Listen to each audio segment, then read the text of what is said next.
Science की daily MCQ series में स्वागत है। तो चलिए स्टार्ट करते हैं टॉप 10 वस्तुओं की श्रृंखला और देखते हैं आज का जो फर्स्ट क्वेश्चन है वो फर्स्ट क्वेश्चन क्या है। और इसके पहले आपको बता दें कि जो सीरीज साइंस का कोई भी वनडे एग्जाम हो सभी के लिए महत्वपूर्ण है।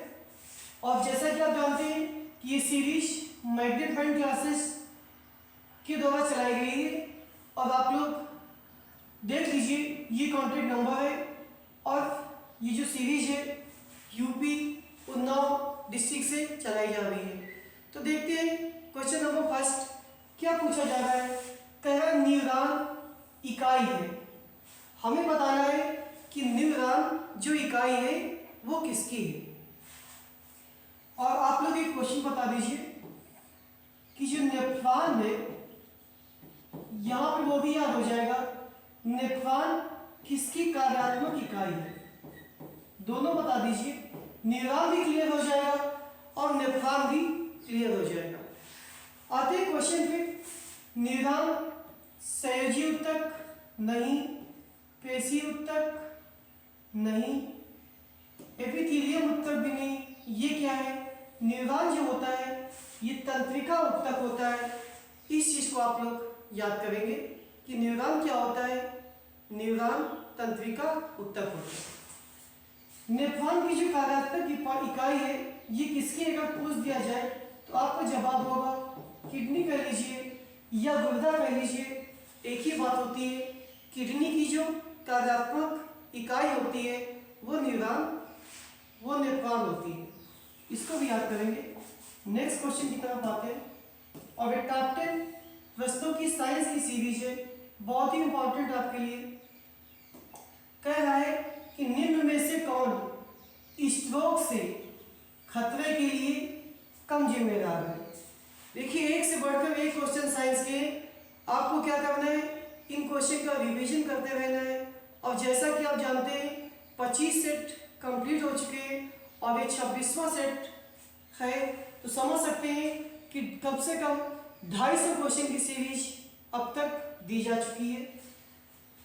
कौन स्ट्रोक से खतरे के लिए कम जिम्मेदार है? उच्च रक्तचाप, धूम्रपान, मधुमेह या शारीरिक अक्रियता। स्ट्रोक से खतरे के लिए कम जिम्मेदार कौन है, यहाँ ये बात बताना है। तो चलिए 50-50 ऑप्शन दे देते हैं। धूम्रपान नहीं होगा, उच्च रक्तचाप भी नहीं होगा। दो ऑप्शन है, शारीरिक अक्रियता या फिर मधुमेह। और आपका क्वेश्चन ये है कि बता दीजिए कि मधुमेह दिवस कब मनाते हैं। मधुमेह दिवस कब मनाते हैं? हालांकि इसका आंसर शारीरिक अक्रियता नहीं होगा, मधुमेह इसका सही आंसर है।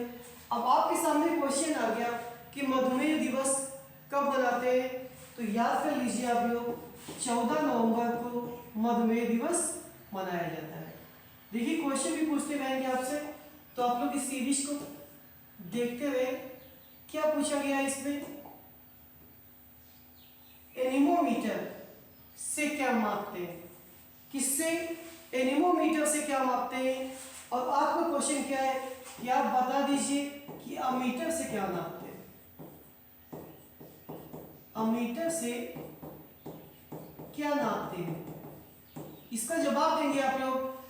एनीमोमीटर से क्या नापा जाता है, तो पानी की बहाव की गति नहीं, प्रकाश की तीव्रता भी नहीं, पानी की गहराई भी नहीं। क्या नापते हैं, तो एनीमोमीटर से पवन वेग को नापा जाता है। आपसे पूछा गया था कि अमीटर से क्या नापते हैं, तो अमीटर से आप धारा नापते हैं, ये जवाब देंगे। ये इस क्वेश्चन का आंसर हो गया। अगले क्वेश्चन की तरफ।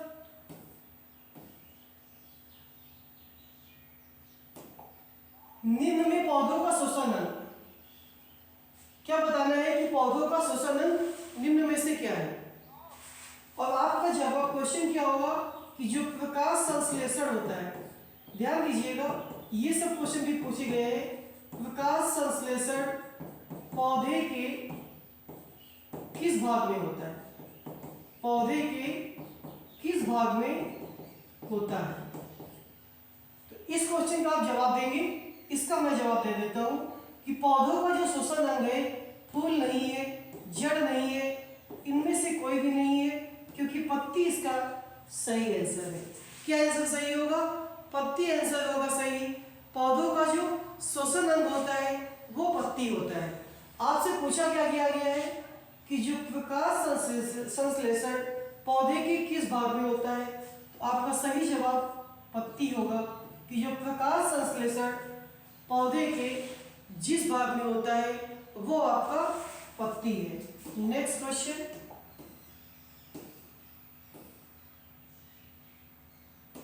स्थिर विज्ञान का संबंध किससे है ये बताना है। स्थिर विज्ञान का संबंध किससे है ये आप बता दीजिए। और क्वेश्चन है आपका कि त्वरण जो होता है आपका वो अदिश राशि है या सदिश? त्वरण जो है अदिश राशि है या सदिश राशि है? देखिए ढेर सारे क्वेश्चन आपके जो है कंप्लीट हो जाएंगे। बस आप लोग यूपी उन्नाव और मैग्नेट माइंड क्लास पे ट्रस्ट कीजिए, मंजिल आपको मिल जाएगी। स्थिर विज्ञान का संबंध किससे है? तो मानसिक स्थिति नहीं होगा, आंकड़ों का अध्ययन भी नहीं होगा, गतिमान स्थिति भी नहीं होगा। किससे संबंध है? तो विश्राम की स्थिति से संबंध है। किसका? स्थिर विज्ञान का। और जो क्वेश्चन पूछा गया है कि त्वरण आपकी अदिश राशि है या सदिश, तो इसका सही जवाब कि त्वरण आपकी सदिश राशि है। इस बात को भी आप लोग याद कर लीजिए। अगले क्वेश्चन की तरफ कह रहा है पौधे तथा पेड़ों के पत्तों का रंग हरा होने का कारण क्या है? जो पेड़ पौधे होते हैं इनके जो पत्ते होते हैं वो हरे रंग के क्यों होते हैं? और आप क्वेश्चन जो बताने वाले हैं कि क्लोरोफिल में क्या बताने वाले हैं? क्लोरोफिल में कौन सी धातु पाई जाती है? क्लोरोफिल में कौन सी धातु पाई जाती है? इसका आप लोग जवाब देने वाले हैं। वापस क्वेश्चन पर कि जो पेड़ों के पत्ते का हरा रंग होता है उसके लिए जो जिम्मेदार है वो क्लोरोफिल है। क्या जिम्मेदार है उसके लिए? क्लोरोफिल। क्वेश्चन क्या पूछा गया है कि क्लोरोफिल में कौन सी धातु पाई जाती है? तो आप तुरंत जवाब देंगे कि मैग्नीशियम पाई जाती है। कौन सी धातु पाई जाती है? मैग्नीशियम धातु पाई जाती है। नेक्स्ट क्वेश्चन देखिए, साइंस के क्वेश्चन 10 की जगह 20 तैयार हो गए आपके। निम्न में से कौन सा सांप जहरीला नहीं होता? और क्वेश्चन है आपका कि जो मानव है, मानव का जो वैज्ञानिक नाम है वो क्या है? मानव का वैज्ञानिक नाम आप लोग देने वाले हैं जवाब इसका। इसमें क्या बताना है कि कौन सा सांप जहरीला नहीं होता? क्या इसका आंसर होगा? कोबरा नहीं होगा, वाइपर भी नहीं होगा। 50-50 आंसर क्या हो सकता है? तो ये भी नहीं होने वाला। क्या जवाब होगा? अजगर इसका सही जवाब होगा। और जो मानव का वैज्ञानिक नाम होता है याद कर लीजिए, होमो सैपियंस होता है। क्या होता है? होमो सैपियंस, ये मानव का वैज्ञानिक नाम होता है। इसे भी आप लोग याद कर लेंगे तो आपके ढेर सारे क्वेश्चन तैयार होते चलेंगे। साइंस में आपको डरने की जरूरत बिल्कुल नहीं है।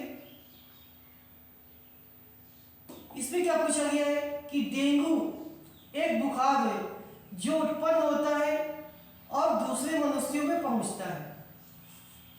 डेंगू एक बुखार होता है जो उत्पन्न होता है और दूसरे मनुष्यों में पहुंचता है। आपका क्वेश्चन ये है कि डेंगू से क्या प्रभावित होता है? डेंगू से क्या प्रभावित होता है? सोचिए जरा क्या इसका आंसर हो सकता है। इस क्वेश्चन पे आते हैं।